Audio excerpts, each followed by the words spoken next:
క్రీస్తునందు ప్రియమైనటువంటి దేవుని సంగమా, ప్రజలారా, స్నేహితులారా, మన రక్షకుడు మన ప్రభు అయినటువంటి యేసుక్రీస్తు జీవము కలిగిన పరిశుద్ధ నామంలో మరొకసారి మీ అందరికీ శుభాలను తెలియజేస్తున్నాం.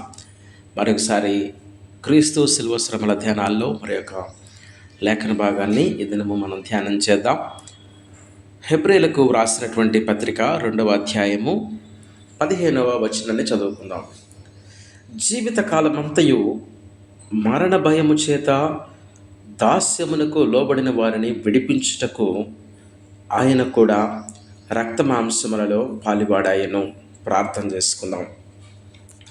మమ్మలను మికిలిగా ప్రేమించిన మా ప్రియ పరలోకపు తండ్రి, నీ పరిశుద్ధ పాదములకు వందనాలు, మీకు స్తోత్రాలు చెల్లిస్తున్నాం. మరోసారి నీ పాద సన్నిధిలో ప్రార్థించడానికి, వాక్యమును ధ్యానించడానికి మీరు ఇచ్చిన గొప్ప కృప కొరకు మీకు వందనాలు.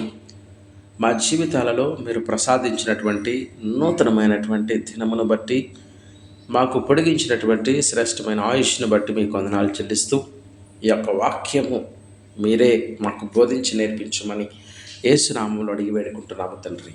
ఆమేన్. క్రీస్తునందు ప్రియమైనటువంటి దైవజనమా, యేసుక్రీస్తు ప్రభువారు ఈ లోకమునకు వచ్చినటువంటి కారణము ఎంత సూటిగా స్పష్టముగా వ్రాస్తున్నాడంటే, జీవితకాలమంతయు మరణ భయము చేత దాస్యమునకు లోబడిన వారిని విడిపించుటకు ఆయన కూడా రక్తమాంసములలో పాలివాడాయను. అవును, మొదటిగా దేవుడు సర్వ సృష్టిని చేసి ఆదామును తన స్వరూపంలో చేసుకొని ఆదామును ఈ యొక్క లోకమంతటి మీద అధికారమునిచ్చి ఏలమని ప్రభువు చెప్పినప్పుడు, దేవుడు చెప్పినప్పుడు ఆదాము దేవునికి అవిధేయత చూపించాడు. ఆజ్ఞను అతిక్రమించి పాపము చేసినప్పుడు ఈ యొక్క లోకం మీద, ఈ యొక్క సృష్టి మీద అధికారము మానవుని యొద్ద నుండి సాతానునికి తీసేసుకున్నాడు. మానవుని చేతిలో నుండి అధికారం పోయింది. అధికారం పోవటం మాత్రమే కాదు, కానీ మరణ భయం వచ్చేసింది. దేవునితో ఎడబాటు తీసుకొని వచ్చాడు. దేవుని మాట విననీయకుండా అపవాది చేశాడు. ఈరోజు మనమందరము కూడా దేవునికి అవిధేయులుగా ఉంటూ ఉన్నాము. దేవునికి ఆయాసకరమైనటువంటి మార్గములో మనము ఉంటూ ఉన్నాము. కాబట్టి దేవునికి ఎప్పుడైతే దూరమైపోయామో మరణము మనలను ఏలుతూ ఉంది. కాబట్టి మరణము చేసినటువంటి ఆ యొక్క పని ఏంటంటే, జీవితకాలం అంతయు భయంకరమైనటువంటి భయమును కలిగి ఉంటున్నాం. కాబట్టి జీవితకాలం అంతయు మరణ భయము చేత దాస్యములోనికి మనం వెళ్ళిపోయాము, దాసులుగా వెళ్ళిపోయాము, పాపమునకు దాసులమైపోయాము. అందుకనే మన యొక్క హృదయాలోచనలు కానీ, మన యొక్క తలంపులు కానీ, మన యొక్క క్రియలు కానీ సమస్తము పాపపు ఆలోచనలు, ఊహ అంతయు కూడా కేవలం చెడ్డది అంటాడు ఆదికాండం 6వ అధ్యాయంలో. నరుల యొక్క హృదయంలోని ఆలోచన అంతయు ఎల్లప్పుడూ కేవలం చెడ్డది. నిజమే, పాపము ద్వారా మనకు వచ్చినటువంటి భయము మరణ భయము. ఈరోజు ప్రతి ఒక్క మానవునికి కూడా ఈ మరణ భయం ఉంది. ఏమైపోతామో అని. కానీ లోకంలో యేసుక్రీస్తు ప్రభువుని ఎరిగినటువంటి ప్రతి ఒక్కరికి ఒక గొప్ప నిరీక్షణ ఉంది. ఈ లోకంలో ఎవరికి లేదు, మిగతా వాళ్ళకి. యేసుక్రీస్తు ప్రభువుని తెలుసుకున్నటువంటి వారికి, యేసుక్రీస్తు ప్రభువుని ఎరిగినటువంటి వారికి, యేసుక్రీస్తు ప్రభువుని అనుసరించి నడుచుకునేటువంటి వారికి ఉన్నటువంటి గొప్ప నిరీక్షణ నిత్య జీవము. యుగ యుగములు సదాకాలం ఆయనతో ఉంటాం. మరణము యొక్క జీవితము తాత్కాలికమైంది. ఈ జీవితము లో మనం కనుక ప్రభువుని తెలుసుకున్నట్లయితే మనకి సాధారణంగా శరీరములకు సంభవించేటువంటి మరణం తర్వాత యుగ యుగాలు నిత్య జీవంలో ఉంటాం. ఎవరైతే యేసుక్రీస్తు ప్రభువుని ఎరిగి ఉంటారో వారికి మాత్రమే.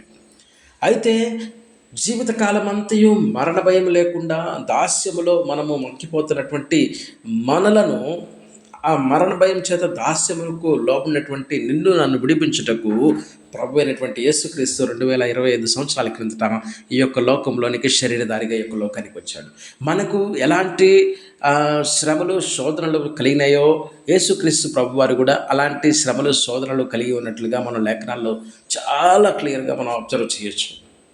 కాబట్టి ఆయన మనలను విడిపించడానికి శరీర యొక్క లోకానికి రావలసిన వారముగా రావలసి వచ్చింది. లూకాసు వార్త మొదటి అధ్యాయం 79వ వచనంలో, చీకటిలోను మరణ ఛాయలోను కూర్చుండు వారికి వెలిగించుటకై ఆయన అరుణోదయ దర్శనముగా, పైనుండి అరుణోదయ దర్శనముగా ఈ యొక్క లోకంలోనికి వచ్చినట్లుగా చూస్తున్నాం. చీకటి, పాపము, మరణ ఛాయలు, భయము, భయముతో పాపములో ఉన్నటువంటి నిన్ను నన్ను విడిపించడానికి ఆయన వెలుగుగా యొక్క లోకానికి వచ్చాడు. మరణము యొక్క బలము గలవారని చూడండి, హెబ్రీలకు రాసిన పత్రిక 2వ అధ్యాయం 14వ వచనంలో, కాబట్టి ఆ పిల్లలు రక్త మాంసములు గలవారై ఉన్నందున ఆ ప్రకారమే మరణము యొక్క బలము గలవారిని, అనగా అపవాదిని మరణము ద్వారా నశించేటకు. మరణము యొక్క బలము అపవాదికి ఉంది.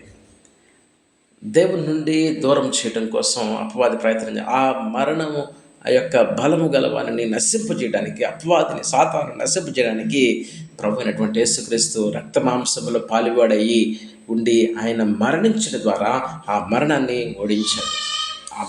ఓడించాడు సిలువలో. కాబట్టి మనము పాపము నుండి, మరణము నుండి విడిపించబడి నీతికి దాసులం అవ్వాలి. ఈరోజు మనము స్వతంత్రులుగా ఉండాలి అని అంటే, మనము దేవుని యందు మనము నిత్య జీవానికి వారసులము అవ్వాలంటే, యోహాను సువార్త 8వ అధ్యాయం 30-31 వచనాల్లో మనకి ఈ విధంగా వ్రాయబడి ఉంటుంది. యోహాను సువార్త 8వ అధ్యాయము 30-31 వచనాలు చూడండి. కాబట్టి యేసు తనను నమ్మిన యూదులతో, మీరు నా వాక్యమందు నిలిచిన వారైతే నిజముగా నాకు శిష్యులై ఉండి సత్యమును గ్రహించెదరు. అప్పుడు సత్యము మిమ్మలను స్వతంత్రులుగా చేసేదరు. సత్యము స్వతంత్రులుగా చేస్తారు. సత్యమును గ్రహించాలి. యేసుక్రీస్తు ప్రభువునందు, ఆ వాక్యమందు, దేవుని యొక్క వాక్యమందు నిలిచి ఆయనకు శిష్యులుగా ఉంటే మనం సత్యాన్ని గ్రహిస్తాం. ఆ సత్యము మనల్ని స్వతంత్రంగా, సత్యం అంటే ఎవరో కాదు, యేసు ప్రభువే. నేనే మార్గము, నేనే సత్యము, నేనే జీవము. కాబట్టి రోమా 6:18లో పాపము నుండి విమోచించబడాలి, మనం నీతికి దాసులం అవ్వాలి. నీతి అంటే ఎవరో కాదు, యేసుక్రీస్తు ప్రభువారే. కాబట్టి పాపంలో నుండి, లోకంలో నుండి మనం విడిపించబడి నీతికి దాసులం అవ్వాలి. సత్యము సత్యాన్ని వెంబడిస్తూ ఉంటే, సత్యాన్ని అనుసరిస్తూ ఉంటే, సత్యాన్ని తెలుసుకున్నట్లయితే సత్యం మనల్ని ఏం చేస్తుందంటే స్వతంత్రులుగా చేస్తుంది. కాబట్టి ఈరోజు మనం సత్యాన్ని అనుసరించి నడుచుకుంటే స్వతంత్రులం అవుతాం. కాబట్టి అప్పుడు మనం నిత్య జీవాన్ని పొందుకుంటాం. నిత్య జీవాన్ని పొందుకోవడానికి ప్రభు అయినటువంటి యేసుక్రీస్తు యొక్క లోకంలోనికి వచ్చి శరీరధారిగా ఆయన ఎత్తబడాలి. ఆకాశములకు భూమికి మధ్యలో శిలువ మీద ఆయన ఎత్తబడ్డాడు. అనేకుల కొరకు ఆయన చనిపోయాడు. కాబట్టి ఈరోజు నీవు నేను నిత్య జీవాన్ని పొందుకోవాలి అంటే, నీవు నేను మరణ భయములే నుండి, దాస్యంలో నుండి తొలగిపోవాలనంటే మనకు ఒకటే మార్గం. యోహాను సువార్త 17వ అధ్యాయము 3వ వచనం. యోహాను సువార్త 17వ అధ్యాయము 3వ వచనం. అద్వితీయ సత్యదేవుడు అయిన నిన్నును నీవు పంపినటువంటి యేసుక్రీస్తును ఎరుగటియే నిత్య జీవము. కాబట్టి ఈరోజు మన నిత్య జీవానికి వారసులముగా ఉండాలంటే, మరణ భయములో నుండి విడిపించబడాలంటే, దాస్యములో నుండి విడిపించబడాలంటే ప్రభు అయినటువంటి యేసుక్రీస్తు ఆయన మరణించవలసి వచ్చింది. ఆయన మరణం ద్వారా నాకు విడుదల కలిగింది. ఈరోజు విడుదల కలిగినటువంటి నేను నీతిని అనుసరించి నడుచుకోవాలి, సత్యాన్ని అనుసరించి నడుచుకోవాలి. అప్పుడు మాత్రమే మనకు నిత్య జీవం ఉంటుంది. అందుకని ఆ నిత్య జీవాన్ని ఇవ్వడానికి ప్రభు అయినటువంటి యేసుక్రీస్తు మనతో పాటు రక్త మాంసములలో పాలివాడైనట్టుగా ఉన్నాడు. కాబట్టి మాటలు ప్రభు దీవించును గాక. ఈరోజు నేను ఆయన అనుసరించి నడుచుకునేటువంటి వారముగా ఉండాలని తెలియజేస్తూ ఈ మాటలు ముగిస్తున్నాను. ప్రార్థన చేసుకుందాం. మమ్మల్ని మిక్కిలిగా ప్రేమించిన మా ప్రియ పరలోకపు తండ్రి, నీ పరిశుద్ధ పాదములకు వందనాలు, మీకు స్తోత్రాలు. మీరు ఇచ్చిన ఈ మాటలను బట్టి మీకు వందనాలు చెల్లిస్తూ, తండ్రి, మమ్మలను మరణ భయములో నుండి, దాస్యములో నుండి విడిపించడానికి మీరు మాతో కలిసి రక్త మాంసములలో పాలిబాడుగా ఉన్నందులకై మీకు స్తోత్రములు. మా వలె శోధింపబడినందులకై వందనాలు, స్తోత్రాలు చెల్లిస్తున్నాం. మరణాన్ని, పాపాన్ని జయించి తండ్రి మీరు తిరిగి లేచినందులకు మీకు వందనాలు. మీరు మా కొరకు తిరిగి రాబోతున్నారు తండ్రి. ఆ గొప్ప నిరీక్షణలో నిత్య జీవానికి వారసులుగా మేము ఉంటాను, గొప్ప నిరీక్షణ కలిగి ఉంటాను. మాకు సహాయం చేయమని, ఈ దినపు దీవెన ఆశీర్వాదములన్నీ మా బిడ్డలకు దయచేయమని యేసు నామములో అడిగి పెట్టుకుంటున్నాము తండ్రి. ఆమేన్. God bless you all. Good morning. Praise the Lord. Thank you.